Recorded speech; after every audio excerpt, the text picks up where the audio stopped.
So first of all, download the KineMaster application from Play Store and download the green screen video in the link given in the description. Then open your mobile phone camera and shoot a sample video. After that, go to your KineMaster application that you have downloaded from Play Store.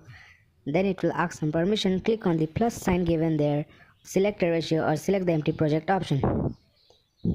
After the application is open, click on the media button and select the sample video you have shot in your mobile camera. Then click on the layer option and media option.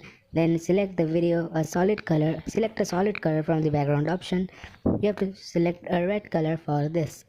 Now select the alpha opacity of the solid color till 40 to 41%. So now you have to split the screen to the full. Yeah, it's alright, and drag it to the end.